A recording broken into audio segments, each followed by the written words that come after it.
Good morning, sunshines. Happy day. Look at my decor in the background. This is Le Squish. Today, buckle in, grab your water, your tea, your coffee, get cozy, and we're gonna chat and goss all about first dates. As of 2024, I've decided I am ready to dip my toe back into the dating world. It has been a hot minute since I have traditionally just dated someone, as in someone I found on a dating app and decided to go on a date with. I'm pretty sure that's how I met Teddy. It was like we found each other on Hinge and then we realized we had mutual friends, and then it was kind of a little bit of both, but I'm fairly sure I found him on Hinge. I also went on some Hinge dates after we broke up, I recall. They went absolutely nowhere. The last one I went on was May 2022. I looked it up for specifically this video to see. I was like, when is the last date I've actually been on? May 2022, and it was a doozy. I'm gonna put it in the red flag section of this video, but it was an interesting one. But all in all, the reason we're making this video is because I am kind of ready to try dating again, to just give it a go. My 2024 goal is just overall to get out of my comfort zone. I love being home. I love being comfortable. Oh, it's my cozy place. I'm so happy here. But you know what would make me even more happy here? If I left more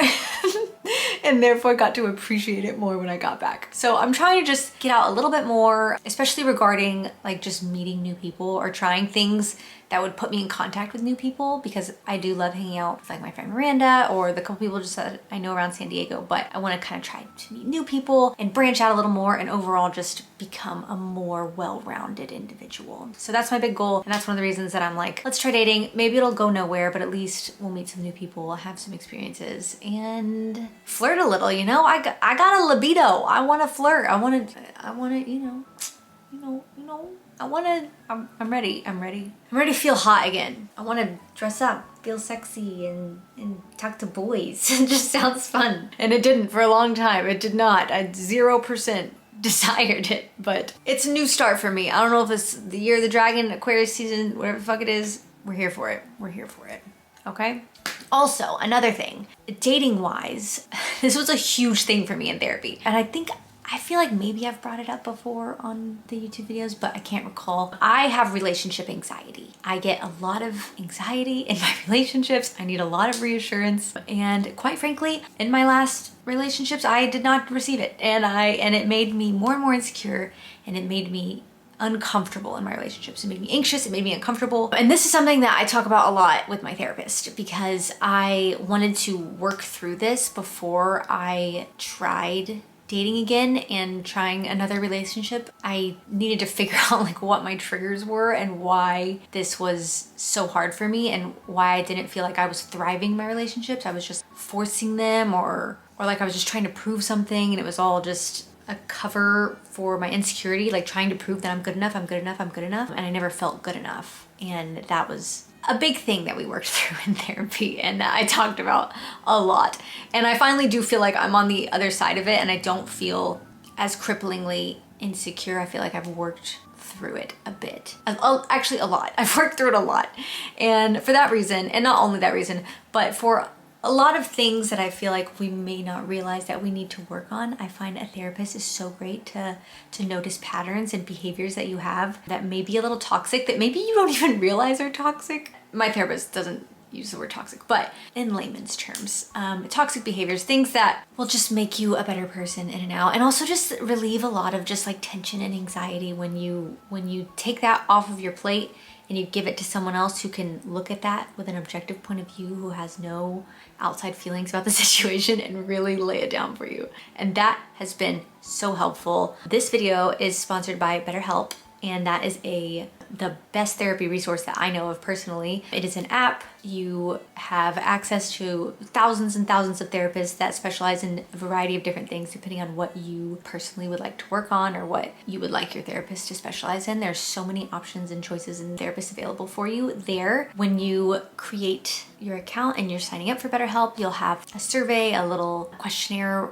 that you will fill out to determine kind of what your needs and goals are out of therapy, because I feel that every single human being on earth can benefit from it. And we all have something that we're probably a little mentally weak in, or something that we need a little bit of help in. Some of the things that I love about BetterHelp is the access to therapists. And if you don't vibe with your initial therapist, you can always swap out and get a new one for no extra charge or fee or anything. And I think that's really nice because no one wants to go through a therapist breakup. And also just scheduling your sessions is so easy on the app. It's a lot easier to just like work with your therapist and find times that are good for you. There's so much more availability as well through BetterHelp as opposed to an in-person therapist that's local. That's much more difficult to get in with. BetterHelp is a great, affordable resource for anyone that wants to work on their mental health and mental well-being. You can go to betterhelp.com/Blackketter or click on my link down below and you will get 10% off of your first month of BetterHelp therapy. So if you want to give it a go, I encourage you to try it out. And without further ado, let's get back into something I'm probably gonna need more therapy after.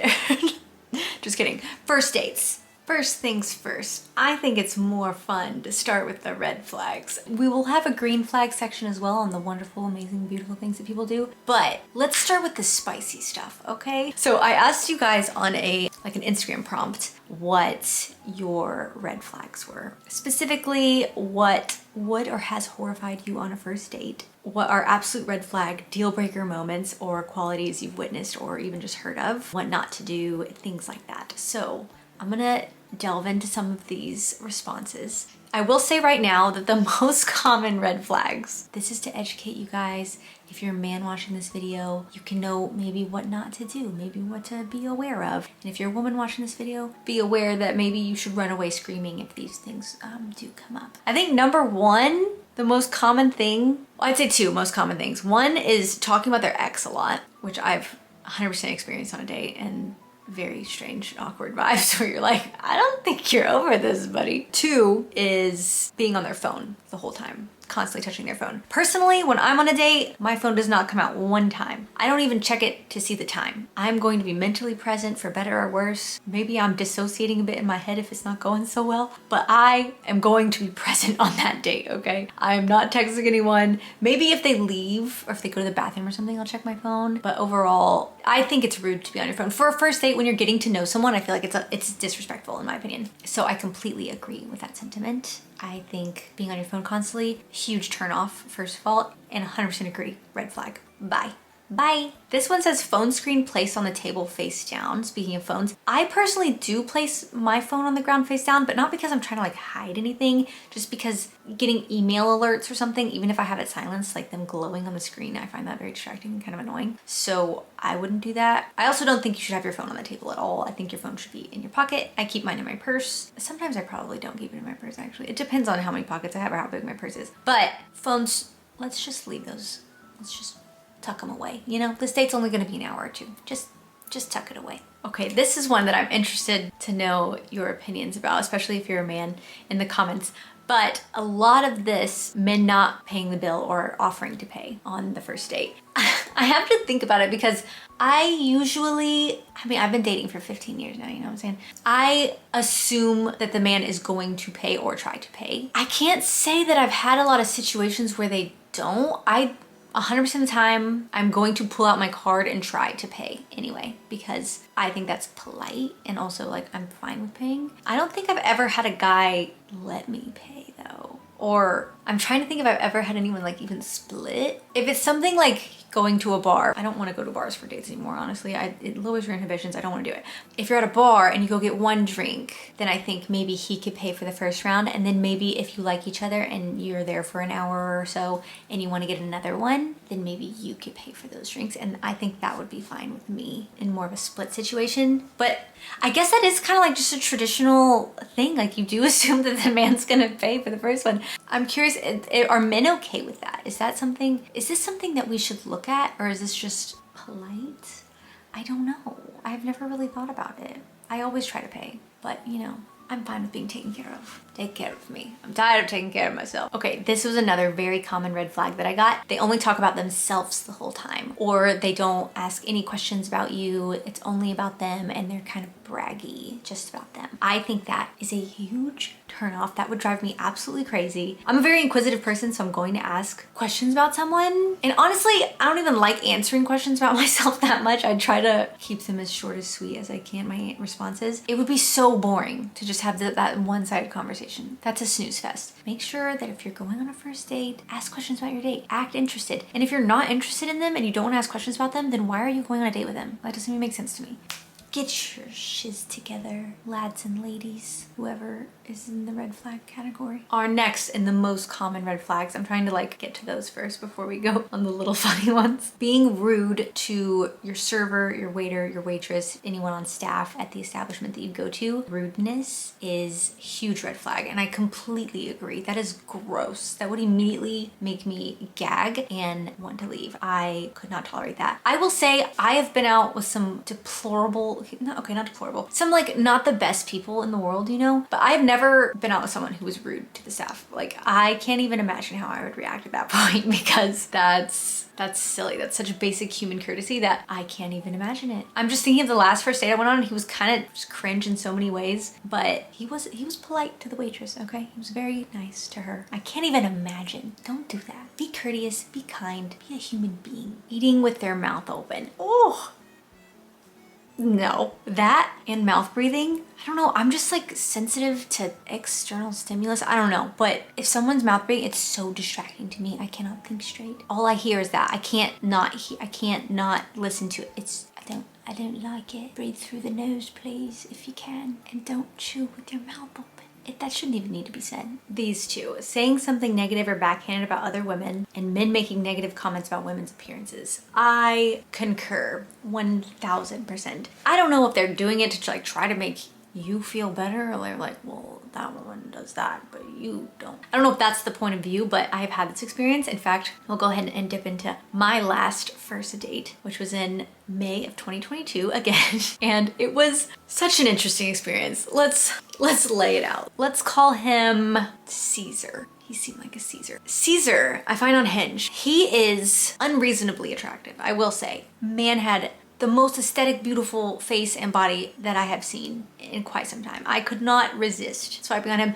That being said, I don't know what the prompts in his writing were. I just remember he was really attractive, and I was like, I'm just gonna go ahead and swipe on that one. In hindsight, I probably should have expected that his personality was not going to be the highlight, but beautiful man. Best eyebrows, these like dark smoldering eyes. I will say that his pictures looked old. They looked sort of like Instagram circa 2016 or something. I don't know. They looked a little old. I sent him a message. We talked like 2 times back and forth. And then he's like, do you want to go out for drinks tomorrow night or something? And I said, sure. Guys, tell me why I'm editing this right now. And I'm trying to show Caesar's red flags. And I look back, I'm gonna put a screenshot of like our text messages or whatever to see. And it was me. I was the one. He said, I like your style. That was his first message to me. I said, I like your face. Do you want to grab a coffee or a drink sometime? I was the one that didn't try to make conversation. It was me. I'm the red flag. Again, not much conversation happening. I know nothing about this man's personality. Absolutely nothing before we go out. I don't know what I'm thinking. The day of, he asked to pick me up. I couldn't drive my car for some reason. I think I have the worst memory in the world, because I went back and looked at our messages to double check the story. What happened is I tried to call a Lyft or Uber. Everyone that I was trying to get was like 20 minutes away, and they didn't want to come grab me because I kind of live in like a suburb weird area. I don't know. So the reason he picked me up is because all my Lyfts and Ubers were getting canceled, and he's like, I can just pick you up if you want. And I was like, that'll be faster. That was actually quite nice of him. I feel like I'm being brutal to Caesar now, but I'm gonna just finish the story because he did do one thing that was not cool. I don't know. I didn't have a ride, and so I was gonna have to cancel. And he was like, I'll pick you up. And I decided to hell with it. And I gave this stranger my address, and I allowed him to pick me up because I just, whatever. I didn't care. So he comes, picks me up. He has a buzz cut now, which he did not have in his photos. And his hair is white. And this is a dark-skinned, dark-featured man. White hair. It was a little odd. And I was like, okay, yeah, I guess you want a white buzz cut. That's cool. Whatever. He looks like his pictures. I can tell the pictures are him, but as I predicted, they were quite old. He's still very handsome. I will give him that. He was a very good looking man, and he was very much so like thick and muscled and great looking. I was a fan of his looks. I cannot deny that. This was a while ago, so I don't remember too many details besides the things that were like, oh my goodness. But we drive to wherever he's taking me to dinner, and it's very nice. It's a scenic drive. We get there, I remember the conversation was chill. I didn't feel awkward for 1 second. I did not feel nervous around him at all, but I was like, this is fine. I'm glad I'm getting the house. We sit down. He was fine to the waitress, I recall. The one thing that I just super remember when I was like, get me out of this fucking date, is that, first of all, our conversation was fine, but it wasn't super interesting. There was no banter. He was very cocky, very like, these are my achievements kind of vibe. I remember him saying that the women's body positivity movement that was happening was just an excuse for women to be fat, and that women didn't want to work and they just wanted to be fat. And that's the only reason this body positivity movement was happening. And when I tell you, I was stun-locked. I was shell-shocked, dumbfounded, speechless. I did not even know. I wanted to burst out laughing because I was like, is this man fucking kidding me? Even now, I feel stressed about it. I'm like, I could not. I don't even think I responded to it. I think I just took another sip of my drink and changed the subject. I let it pass instead of trying to yell at him or start a fight in a restaurant. We're just gonna move on. And we ended up talking about who knows what, and we finished eating. I remember we had valet, we went back to the car. He drove me back to my house. He came up to the door. I do remember he kissed me, and it was kind of hot. It was kind of spicy, I'm not gonna lie. I did let him kiss me. I got a libido, you know what I'm saying? And I know he wanted to come inside, but I was like, no, not for this man. Not for this man. I don't care, libido. I'm not gonna let you win this one. And I just said no. And then I ghosted the fuck out of him, I'm not gonna lie. He texted me several more times. I specifically remember him saying, you alive? And I never responded. I probably should have said something. I probably should have said, because maybe he's unaware, like that's not an appropriate thing to say or to think, and that I needed to like explain it to him, but I did not feel like being burdened with educating him. I was just like, get this man out of my way. I don't want him. That was my first date. That was the red flag that he showed me, that I was, no thank you, sir. I'm good, and I will see you never. But that was my last first date experience, so good times. Good times. It went really well. It's probably why that was my last one, honestly. This one says, I went on a first date with a guy who insisted on holding both of my hands during half the dinner. It made it really hard to eat, and I felt super awkward and uncomfortable. That is so weird. Personally, this is my thoughts on it. I think there shouldn't be much touching on the first date. If it's a date where you guys do not know each other, you met on a dating app, or it's a blind date your friends set up, or you just maybe like saw each other across the room in a bar and traded numbers or something, I do not think there should be a lot of touching like that. I am a huge physical touch person. I want to be touched so much by someone that I want to touch me. On a first date, I don't know if I want you to touch me yet. You know, Caesar? Well, I did kiss him at the end, but I would not want to hold his hand. You know what I mean? I don't want to, that's so cringy. On the first date, two holding hands on the table while you're eating? That's weird. That's weird. Also, can I say this? What should I say for the green flag section? I don't know. I love, and I will say this until the day that I die, and I always have felt this way, and I will always feel this way. I love sitting on the same side of the table as someone. I want to sit next to them. I don't want to sit across from them. One, because I talk like a mouse. I talk under my breath. Half the time, no one can hear what I'm saying, and I get frustrated because I have to repeat myself. I don't want to talk loud. I don't want to be loud. I'm not a loud person. And you're not gonna be able to hear me. So I want you sitting next to me because you can hear me. It's better. And also, it's like cozier. You can like, your legs can touch. And then I feel like when you're eating, it's not like it doesn't feel like you're staring at the other person eat.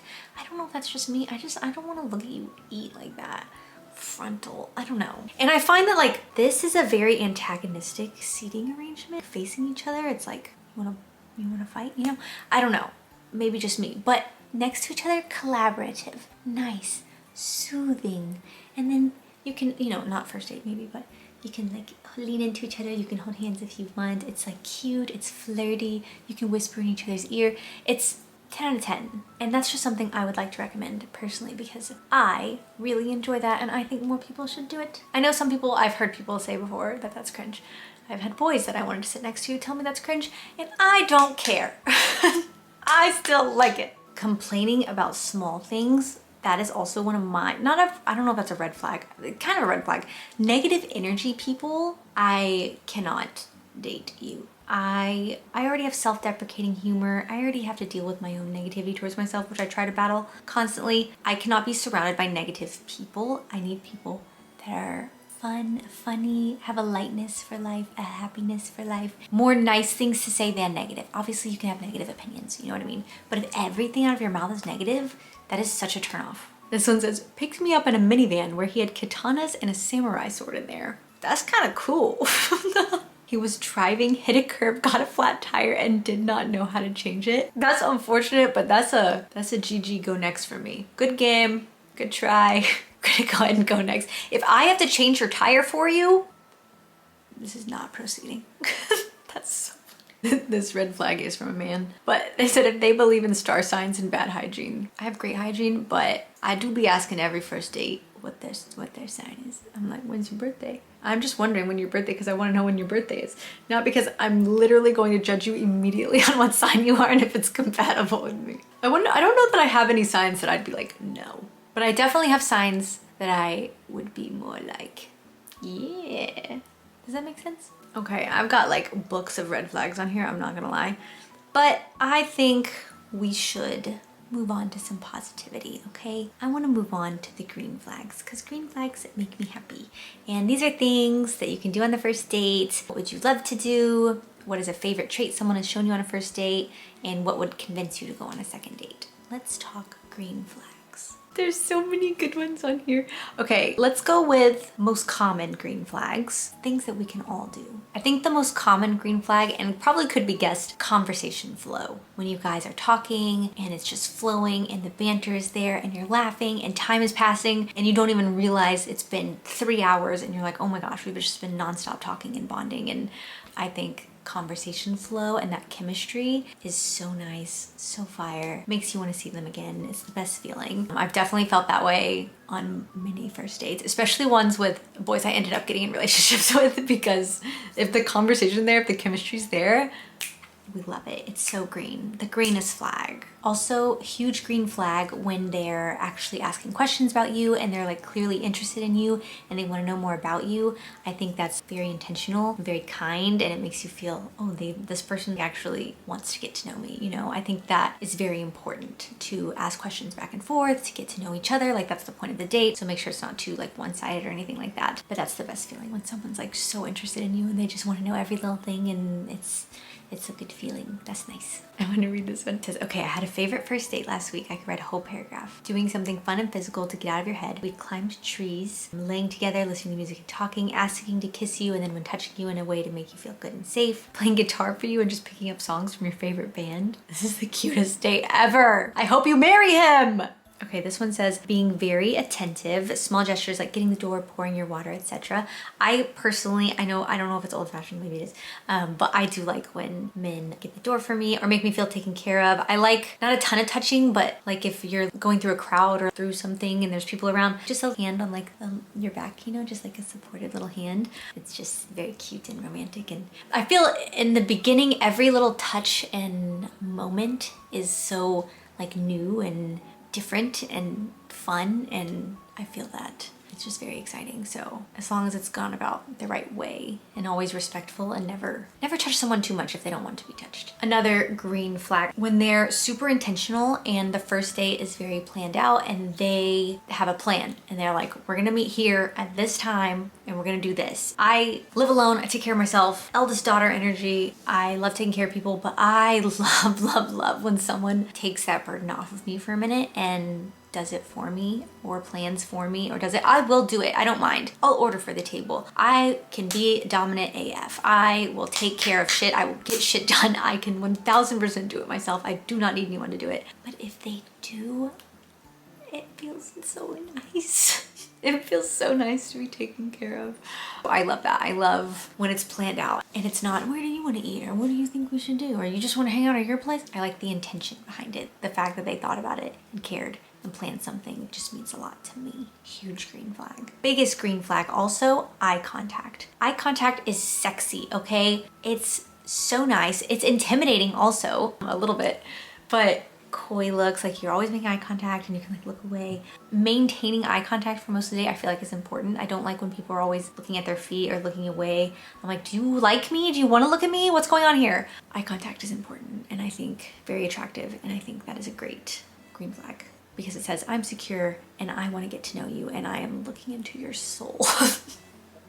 Of real. I can't find it, but I know I read it in here. I love this as well. But when they text you after the date, that day, I am 33 years old. I'm over games. I don't want to play any games anymore, okay? I'm not playing this coy, like, let's just not message each other. Like, just text me back. Just text me after the date and tell me you had a good time. Also, I'm anxious, so it makes me feel so much better if you just text me and tell me, I had a nice time with you. Can't wait to see you again or something. You know, it doesn't have to be serious. I don't know. But I think those words of affirmation, chef's kiss. I love it. Oh, it makes me feel so good. And I highly, highly recommend. I think that's a huge green flag and it makes me feel wanted. It makes me want to see them again because I'm feeling good feelings from the date. And it gives me like that security, you know, like I don't want to feel insecure afterwards. Like, did he even like me? No, text her after, okay? You text her. I don't think I should have to text you first. I don't know the rules, but that's how I feel. A lot of times I think we're all wondering, what should we do for a first date? Like, what is the best idea? What's a good fun time? Regarding like Hinge dates or things where you really do not know this person, I like something very non-committal, something that I can get out of if it's terrible. The best thing I can think of is a coffee date. That is something where you sit down, you have the coffee, you can take your coffee and go for a walk. It's good vibes. It's also easy to get out of. I know back when I lived in Houston, I went on a date with this guy. We went and had coffee and we hit it off. He was great. He was so funny. We had the best conversation. He was so cute. We were having the best time at coffee. So I was like, I'm kind of hungry. Do you want to go get food? And so we went and we had dinner. We had some drinks. I think we did something else after that. We hung out all day and most of the night. We vibed so well. And I like the starting with coffee and like seeing where it goes, you know? I remember on my first date, another first date that I had with my ex-boyfriend, but we went to a museum. He was like, oh, we can do this museum thing and then we can go to this concert afterwards. The museum closed at 5 and the concert was at 7. And I was like, what if we don't like each other? Like, are we just gonna hang out for 2 hours between the museum and the concert? I literally told him that. I was like, what if we don't like each other? So we nixed the concert and we just, am I okay? Am I okay? And we did the museum and then we did end up getting food afterwards because we clicked pretty well. But I think doing something more chill and non-committal is great and something that you can get out of if you need to. Because sometimes you sit at dinner, I'm like, I have to have a whole dinner with this person that I just had 15 minutes with and I know this is not gonna go anywhere. You know, I have gone on drinks as a first date many times. It's not my favorite. It's always like, well, of course you're gonna like him after a drink or two, you know what I mean? But I think we can get more creative than that. It's not the worst idea. I would still probably do it, but I definitely would prefer something else. The date that I went on before the red flag date, I went on a different first date, another guy from Hinge. We met at the grocery store that's right on the beach that I wanted to hang out on. So we went there, we picked out some snacks together, and then we sat on the beach and we just like drank a seltzer and ate our snacks and talked and stuff. And it was really cute and it was fun. I'm not gonna lie, because I did not know him at all, the grocery store part of it was super awkward. And I'm not a very particularly awkward person. It was not my favorite. I was regretting that decision when we got there. I was like, I feel like we should have talked before this and now we're just shopping together and I'm trying to think about what I want to eat, but I'm also trying to talk to you, and it was a little awkward. So maybe bring the snacks with you and then have your picnic on the beach, you know. I don't know if the grocery store is the best idea, but I'm spitballing here. I'm trying to, you know, I'm coming up with ideas. I got you. What I think is most sad about this list is the amount of things that are like, just ask you questions and listens and maybe opens doors, like just any amount of effort. Like honestly, our standards are on the ground here, ladies. Like we will accept the bare minimum. Can you just listen to me, please, and like care and want to know me? Completely agree though, 100% green flag, because it's sad that that's how many times we've been out with people that just don't care, like don't want to hear about you. Which is so strange to me. I cannot fathom being on that side of it and not wanting to know more about that person. But otherwise, why are you on the date? Why are you on the date? I think this is just a good date idea in general. But this one says, the best first date I've had was the backside of a lake. We built a fire, made s'mores, and looked at the stars. That's so cute and romantic. I don't know if I would do that on a first date, if I would feel comfortable. I mean, no, I feel like that would be fun though. You're like building a fire, you're doing something together, s'mores are delicious, looking at the stars. That's so cute. I have this app on my phone, I think it's called Stargazer or something, but you can point it at the stars and it'll tell you what constellation you're looking at, and I think that's so cool. If one more dude pops in here with their green flag being, it's Nikki Blackketter, stop. My first date is not gonna be you, sir. I'm sorry. I love all of these. Being punctual, paying for the date, being polite, eye contact, good listener, a lot of laughter, obviously. Banter is my personal favorite. That is my love language. I want to talk shit all day. In like a funny way. I would never actually demean anything. That would just silly banter, nothing personal, you know what I mean? But I love banter and laughing, and just vibing with someone is the best. That's that. I think I have yapped for so long right now. I have no idea how long this video is gonna be. Hopefully it's not gonna be an hour. I'm just realizing that I think I just talked for a really long time.